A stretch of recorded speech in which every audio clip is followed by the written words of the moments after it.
Saudações pessoal, tudo bem? Então vamos aqui para mais uma videoaula, certo?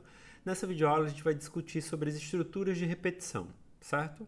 Por vezes dentro do código você tem uma ação que ela precisa ser replicada N vezes e o processo de você repetir esse código, cada vez que essa operação, cada vez que a quantidade de vezes que você precisa fazer essa operação aumenta, fica inviável de você dar manutenção dentro desse código. Vamos supor, por exemplo, que eu queira fazer uma tabuada, a tabuada do 3. Eu posso vir aqui dentro do meu código, dar um print e começar aqui, né? Vou começar fazendo um f-string aqui. 3 vezes 1 é igual a 3. Dou o print disso aqui, executo. Ele vai executar para a gente e vai trazer como retorno 3 vezes 1 igual a 3. Aqui. Quero fazer a tabuada do 3 inteiro. Então, chego aqui.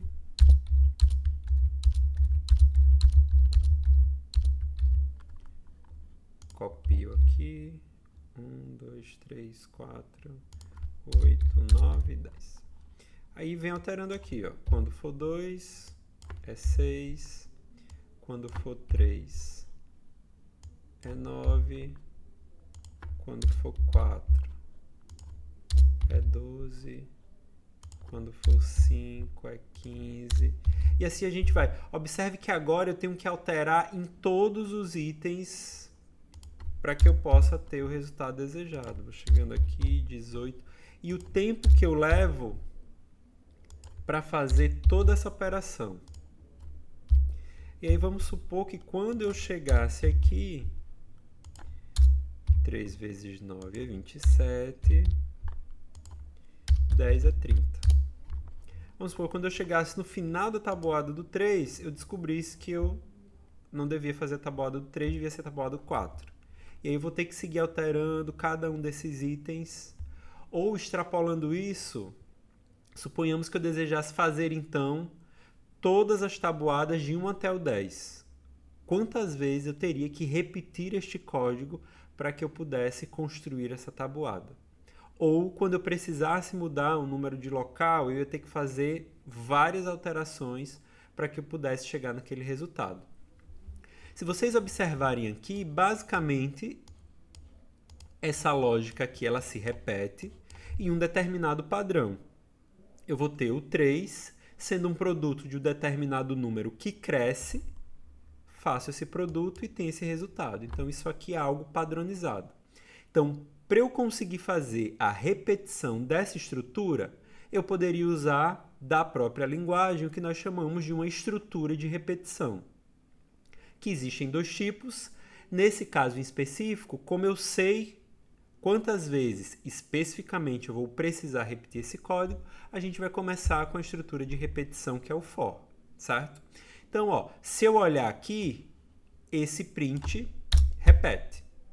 Então, como é que eu vou fazer para que esse print possa repetir? A estrutura é for para e in range.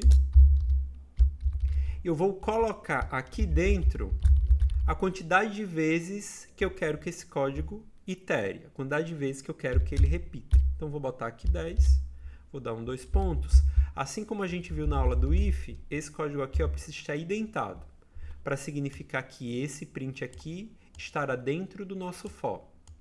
Esse i aqui funcionará como uma variável contadora e o range vai criar um intervalo de 0 até o número que está aqui, sendo que esse número que está aqui não será incluído. Então, vai ser de 0 a 9, logo 10 repetições. Vou dar um print aqui, ó, e executei. E aqui eu tenho, ó, 1, 2, 3, 4, 5, 6, 7, 8, 9, 10. 10 vezes, do 0 ao 9. E aí você vai se perguntar, professor, mas você fez do 0 ao 9, mas eu não quero imprimir a mesma coisa. Eu não queria imprimir 3 vezes 1. Queria imprimir outras coisas. Eu vou fazer o teste de colocar aqui dentro o print de i. O que é que está sendo, qual o valor que i adquire em cada iteração. Devo executar aqui, ó. Na primeira iteração, o i é 0. Na segunda ele é 1, na terceira ele é 2, na quarta ele é 3, na quinta ele é 5 e assim ele vai até o 9. Então eu utilizei aqui range 10, ele criou uma sequência de 0 até 9. Aí você vai se perguntar, professor, mas a nossa contagem da tabuada, nesse caso, ela não começa em 0, ela começa em 1. Caso eu deseje que essa contagem comece em 1, eu vou fornecer aqui dois parâmetros. O primeiro indica o início, o segundo indica o fim. Então, ele vai parar quando chegar em 10. Só que esse 10 não é inclusivo, o 10 não está na conta. Essa contagem aqui agora, ela vai do 1 até o 9. Vou colocar o play aqui, ó. Então, ó, ela começou no 1, foi para o 2, foi para o 3, foi para o 4, chegou aqui no 9. Se eu desejar que essa contagem permaneça do 1 até o 10, eu vou colocar aqui o 11. O 11 não está incluído, então ele vai do 1 até o 10. Só limpar aqui. Opa.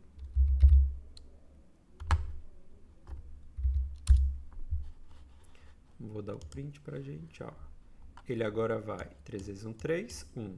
3 vezes 1, 3, 2. E aí até chegar ao 10. Porque eu pedi para ele começar no 1 e ir até o 11 não está incluído, então ele foi até o 10. Só que isso aqui ainda não resolveu o nosso problema. Eu queria aqui fazer a montagem da tabuada do 3. Eu comecei aqui utilizando o fstring porque ele vai ajudar a gente a toda vez que eu quiser escrever uma variável ou uma operação aqui dentro, basta que eu utilize as chaves. Então, ó, esse 3 aqui é fixo, vai ser sempre 3 vezes alguma coisa. Essa alguma coisa que altera. Essa coisa que altera, ó, 1, 2, 3, 4, 5, é o nosso i. Então, no lugar desse valor numérico fixo aqui, eu vou colocar o próprio i. Vou executar aqui para vocês verem. Então, ficou, ó, 3 vezes 1 quando o i é 1. 3 vezes 2 quando o i é 2. 3 vezes 3 quando o i é 3. 3 vezes 4 quando o i é 4. 3 vezes 5 quando o i é 5 e assim sucessivamente. Certo? O que é que eu desejo fazer agora? Eu desejo que o resultado também não seja fixo, porque ficou assim, ó, 3 vezes 3, 3. 3 vezes 4, 3. 3 vezes 5, 3. Desejo que esse 3 seja modificado também. Então, eu vou apagar o 3, vou colocar nossas chaves e eu vou fazer uma operação, que é i vezes 3. Quando i for 1, é 3. Quando i for 2, é 6. Quando i for 3, é 9 e assim sucessivamente. Vou printar agora, ó. Agora nós temos a nossa tabuada. 3 vezes 1, 3, 3 vezes 2, 6, 3 vezes 3, 9, 3 vezes 4, 12, 3 vezes 5, 15, e assim ele vai. Se eu remover aqui o print de i, vou colocar aqui para limpar, executei, ó, 3 vezes 1, 3, 3 vezes 2, 6, e assim a gente vai. E agora eu tenho uma nova tabuada. Supomos agora que eu desejo fazer a tabuada do 4, eu só vou precisar alterar em um único local. Vou chegar aqui, ó, colocar 4, chegar aqui, colocar 4. Quando eu pedir para executar, nós já vamos ter a tabuada do 4, certo? Poderia deixar isso ainda mais fácil, criando uma variável aqui fora e usando a variável aqui e aqui. Eu só precisaria alterar em um lugar, mas deixo isso para que vocês testem. Então, basicamente, essa é a estrutura do for. A gente tem aqui uma função que gera uma sequência numérica. Eu posso determinar 1, 2 ou 3 parâmetros, mas por enquanto a gente vai ficar só em 2. O primeiro representando o início, o segundo representando o fim. Esse número do fim não é incluído dentro da contagem. Eu posso colocar aqui também um único parâmetro, que ela vai fazer uma contagem do 0 até aquele número, sendo que o número não é incluído. Beleza? Vamos ver a aplicação de algo com um pouco mais de contexto. A questão que eu trouxe aqui é a seguinte, ó. Uma fábrica de óleo deseja verificar se os carregamentos que serão enviados estão com peso conforme. Para isso, pediu a sua ajuda para elaborar um programa que verifique o peso das remessas. Você então deve criar um programa que irá receber o número de remessas a ser avaliadas, o peso esperado, então a gente vai receber 2 parâmetros, e ao final informar quantas dessas remessas estão com o peso esperado, certo? Então, basicamente a gente vai pedir quantas remessas a gente vai ter, o peso que se espera em cada uma dessas remessas. Depois a gente vai passar a ler todas as remessas. Ele teria 5 remessas, então a gente vai ler 5 valores e verificar quantos valores estão com o peso correto ao final de tudo isso, beleza? Então vou iniciar aqui fazendo a captura desses dados. Vou falar QTD remessas, quantidade de remessas que a gente vai ler. Então vai ser um int input, li a quantidade de remessas e li o peso que as remessas têm que ter.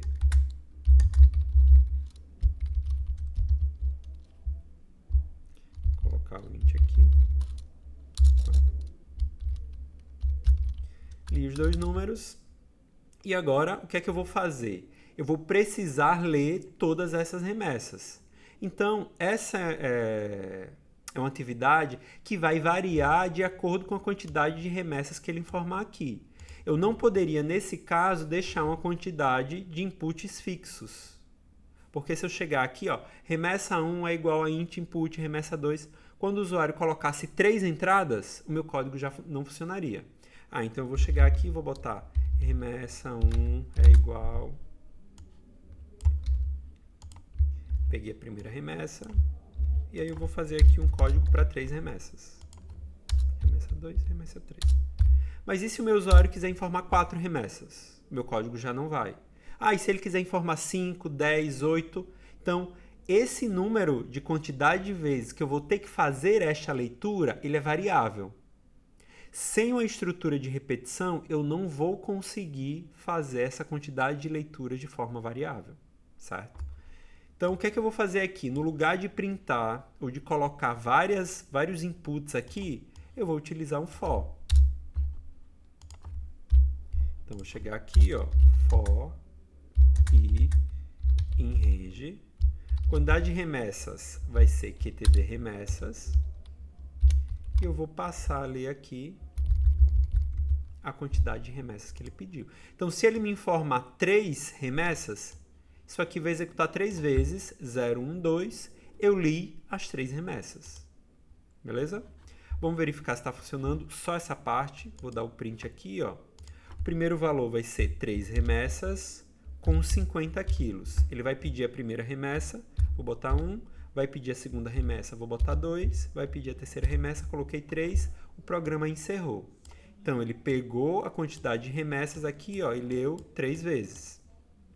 Primeira parte do programa está feito, só que ainda não é isso que a gente quer.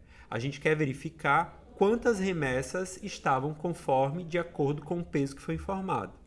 Então, eu preciso ler a remessa e verificar se ela está com peso conforme. Então, a própria construção já diz para a gente aqui que nós vamos precisar de uma estrutura condicional. Essa estrutura condicional a gente já viu, né? Então, eu vou fazer um se a remessa que ele colocou. Vou fazer melhor aqui, eu vou botar assim. Não, vou só botar a remessa. Se a remessa que ele colocou aqui é igual ao peso das remessas que ele havia colocado, eu vou só fazer aqui um print de OK. Beleza? E agora eu vou repetir o nosso exemplo aqui.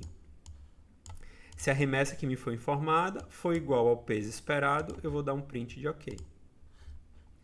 Novamente, eu vou botar 3 remessas, 50 quilos. A primeira remessa tinha 40 quilos. Ele não printou nada. A segunda remessa tinha 50 quilos. Aí ele printou aqui, tá OK, porque bateu com o peso que ele informou. A terceira remessa tinha 51 quilos. Ele não printou nada. Então, a única que estava OK era a remessa aqui com peso 50. Só que ainda não é isso que o programa quer. O programa deseja quantas remessas estavam com peso conforme. Então, eu vou chegar aqui, ó. A quantidade de remessas conforme, ela vai começar com 0. No início do programa, a gente tem 0 remessas conforme. E se a remessa for igual ao peso que eu espero, eu vou adicionar uma unidade na quantidade de remessa conforme. Eu posso fazer isso fazendo mais igual a 1, ou eu posso fazer que quantidade de remessas conforme é igual ao valor que tinha antes, mais uma unidade. Você que escolhe, né? Esses dois códigos são aqui exatamente a mesma coisa. Eu posso fazer aqui um mais igual a 1. Posso escrever desse jeito ou desse jeito aqui. Os dois códigos são a mesma coisa. Nesse momento, o programa já vai mostrar o que eu quero? Não, porque a quantidade de remessas conforme vai estar aqui dentro. Vou precisar vir aqui e fazer print qtd remessas conforme, e ele vai mostrar para mim a quantidade de remessas que estavam com peso conforme. Então, vamos aqui, ó. Vou executar para a gente. 4 remessas, o peso agora é 30 quilos. A primeira remessa tinha 10, a segunda tinha 30, a terceira tinha 20, a quarta tinha 30. O que ele printou aqui para a gente é 2. Então, ó, o peso esperado era 30, a primeira tinha 10, a segunda tinha 30, a segunda estava conforme, a terceira tinha 20, não estava conforme, a quarta tinha 30, estava conforme. Só lembrando que o print aqui, ó, ele está fora do for. Ele não está identado, por isso ele não está aqui dentro. Todo esse código aqui está dentro do for, esse aqui não está. Se o print estiver com o tab, ele vai passar a ser executado toda vez que o nosso for rodar. Como ele está aqui, ó, sem a indentação, ele passa a ser executado só no final, certo? Toma esse cuidado aqui. Existe, além do for, uma outra estrutura de repetição que é o while. Em tradução literal, o while vai ser quando, né? Enquanto um determinado código, enquanto uma determinada condição for atendida, nosso código vai rodar, certo? Como é que vai funcionar o while, né? Quando é que a gente utiliza o while? Eu utilizo o while quando eu não sei exatamente quantas vezes aquele código vai rodar. Você pode utilizar um for para simular um while e você também pode utilizar um while para simular um for. Nesse caso aqui, a gente vai imaginar que eu vou utilizar o for quando eu sei quantas vezes eu vou precisar repetir um determinado código. Eu vou utilizar o while quando eu não sei quantas vezes eu vou precisar repetir aquele código, certo? O meu exemplo de while diz o seguinte, ó, a empresa Aventura da Sorte organiza passeios para alpinistas amadores e nesse final de semana fará seu primeiro evento do ano, que será a subida de uma montanha surpresa. Então, você vai chegar lá sem saber qual é a montanha que você vai subir. Neste passeio, os participantes só saberão qual foi o destino e o tamanho da subida quando chegarem ao topo. João deseja, quando chegar ao topo, já saber qual a distância total que ele percorreu da base da montanha até o pico. Ele é ansioso, quando ele chegar lá, ele já quer saber quanto ele percorreu. Para isso, ele utilizará a informação presente em cada ponto de parada. A placa que está em cada ponto informa a distância em quilômetros até o próximo ponto de parada. Então, ó, cheguei na montanha, vai ter uma placa lá dizendo o seguinte, ó, até o próximo ponto de parada, vocês vão andar 3 km. Cheguei nesses 3 km, vai estar dizendo, ó, até o próximo ponto de descanso, você vai andar 5 km.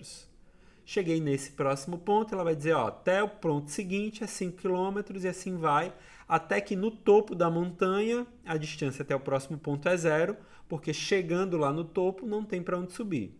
Beleza? Crie um programa que ajude João a calcular quantos quilômetros ele percorreu até o topo. Então, a gente vai passar a fazer a leitura dos quilômetros que estarão presentes ali na placa, né? Ó, até o próximo ponto, X quilômetros. Então, quando ele chegar naquele ponto de parada, eu vou fazer a leitura. E essa leitura vai se encerrar quando ele chegar ao topo. O que é que indica que as leituras vão se encerrar? Porque quando ele chegar ao topo, essa leitura vai ser 0, certo? Então, é isso que a gente vai fazer aqui. Existem duas formas da gente fazer essa questão aqui, certo? Eu posso fazer esse while sendo true e eu encerro esse while quando ele colocar para a gente um determinado valor, ou eu posso fazer aqui um hack, né? Fazer aqui um ajuste. Por exemplo, eu vou chegar aqui e vou colocar assim, ó, distância vai ser igual a 0. Então, ele vai começar... A montanha começa com a distância 0. E a cada parada dele, eu vou adicionar a distância que ele tem que percorrer até o próximo ponto de parada. Então, nossa distância começa sendo 0. E toda vez eu vou precisar pedir a ele o km próximo ponto. Quanto eu tenho de distância até o próximo ponto de parada. Eu vou iniciar essa distância aqui até o próximo ponto de parada com -1, só para a gente pensar num jeito de fazer o nosso while, né? Enquanto. Então, ó, enquanto km próximo ponto for diferente de 0, eu vou executar aqui o meu código. Então, enquanto a distância até o próximo ponto não for 0, eu vou continuar pedindo a ele qual a distância que está lá na placa para ele me informar. Então, ó, vou chegar aqui e vou botar assim, ó, km até o próximo ponto é igual a int. Vou deixar int aqui, mas vocês poderiam colocar float ou algo do gênero, beleza? Então, chegou aqui, ele vai me dizer, ó, a distância até a próxima placa é 3 km. Depois eu vou perguntar de novo a ele, aí, quanto é a distância até a próxima placa? 5 km. E toda vez o nosso while vai avaliar essa expressão aqui. Distância do km é diferente de 0? Se for, ele pede novamente. Quando for igual a 0, ele simplesmente vai parar o nosso programa, certo?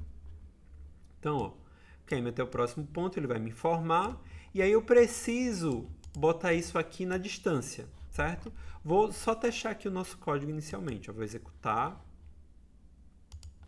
E aí, ó, a distância ao próximo ponto vai ser 3. Pediu a próxima, vai ser 4 agora. Vai ser 3 de novo, vai ser 5. Cheguei no topo da montanha, é 0. Ele parou o nosso código. Então, ó, ele chegou aqui, ó, distância até o próximo ponto. Aí eu fui lá e botei 3. Distância até o próximo ponto, 4. A gente pode até fazer assim, ó. Na OBI a gente não usa, mas eu vou botar informe a distância até o próximo ponto.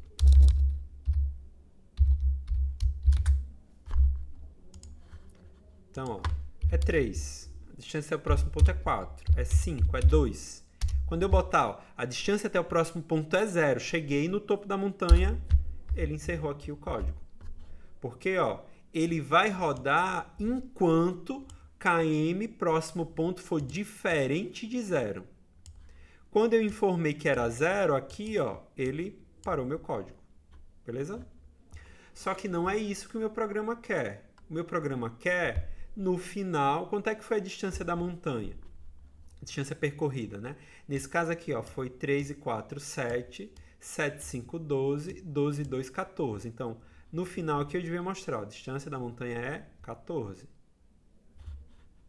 Só que eu preciso, toda vez que ele me informar do km até o próximo ponto, eu preciso juntar lá na minha distância. Então, eu vou chegar aqui, ó, distância.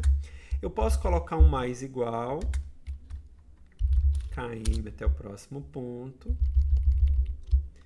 Eu posso não usar esse operador contraído, né? Posso botar aqui a distância é igual a ela mesmo, mais o km próximo ponto. Fiz toda a distância fora do while. Quando ele terminar o while, aí agora eu vou botar print. Vou usar aqui o fstring. A distância percorrida foi de distância. Eu vou botar aqui km. Vamos lá executar o código. Vou dar o play aqui, ó.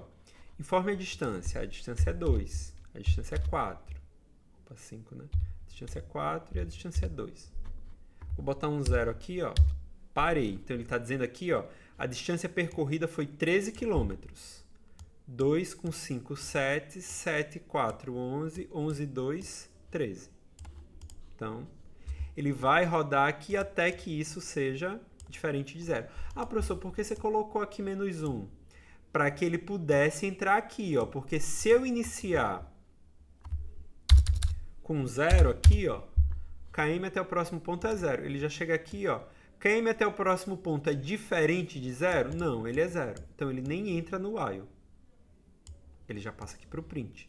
Porque ele só vai executar este código enquanto o valor de km próximo ponto for diferente de 0. Se ele não for diferente de 0, ele não executa nem entra aqui. Existe a possibilidade, como eu falei, da gente colocar true aqui dentro e fazer um condicional para dar um break. Nesse momento eu não vou fazer desse jeito, mas quem quiser pode dar uma pesquisada como é que funciona aqui o break dentro do while. Futuramente, quando a gente tiver outras questões, aí eu vou abordar esse assunto, mas por enquanto faz as questões pensando em trazer ali uma condição. Beleza? Então, nesse caso, precisaríamos que fosse menos 1. Certo? Parar por aqui, a gente vai ter agora, nos próximos vídeos, resoluções de questões que envolvem while e que envolvem for, só questões da OBI que tratam deste assunto, certo? Até lá!